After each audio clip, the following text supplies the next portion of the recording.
Hey guys, welcome back to my channel and movie review time.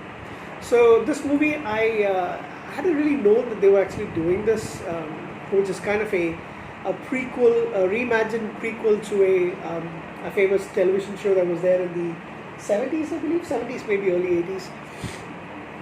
And I became aware of it when I saw a review on someone's channel a few weeks ago, and then I decided I really want to check it out.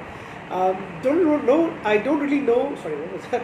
I don't really know when we can actually go back to watching movies in the theater and stuff. I'm really starting to miss those kind of things. Hanging out in a mall. Oh, you can still go to the mall, but at the moment, I don't really feel like doing that. So. Stayed in, watch a couple of movies today. So one of the movies is, as you can see from the title, the 2020. It's called a supernatural horror movie, but I don't really see it as a horror movie. Yes, there are supernatural elements. It's more of a supernatural thriller kind of thing.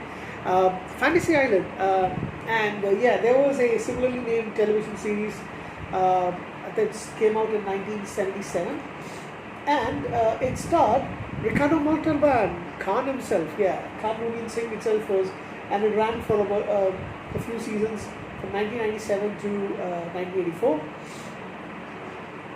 And yeah, so this is a reimagined prequel series to this particular, prequel movie to this particular series, where you have, and it's a good cast. You've got Michael Pena and Maggie Q. Love Maggie Q quite a lot. Michael Pena he's not funny in this movie because and he's been acting in quite a few horror movies, it seems, recently. All good for him because I kind of like him.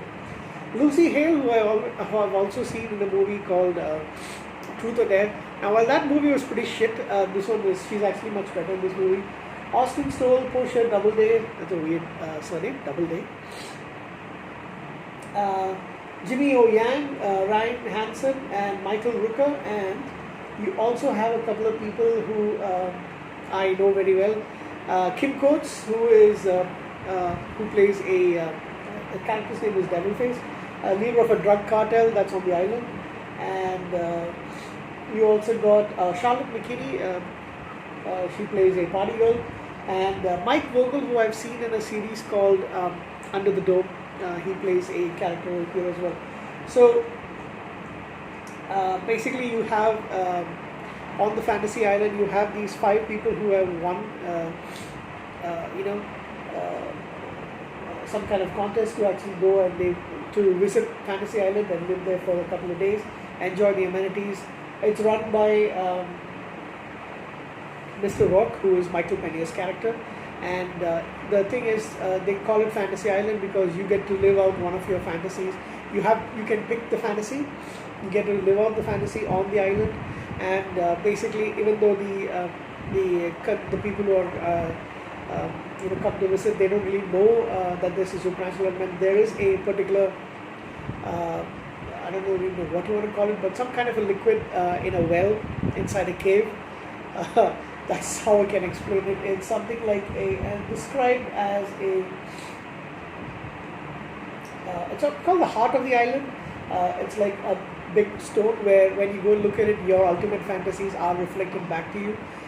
You don't actually have to go there. You go to the resort, and then they set you up on your fantasy, and that's basically why it's called Fantasy Island. So these are the fantasies that you actually have. JD and Brax, who are stepbrothers, and Brax is actually Asian American, while JD is Caucasian American.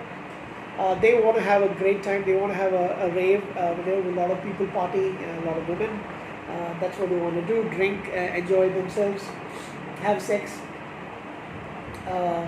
Patrick, who is a former police officer, he regrets never having enlisted into the army, in the military, because his dad died in one of the military missions, and his mother made him promise not to go to the military. So instead he became a cop. So he's always had that as a regret, and so he goes. His fantasy is basically going out in a military mission in honor of his late father.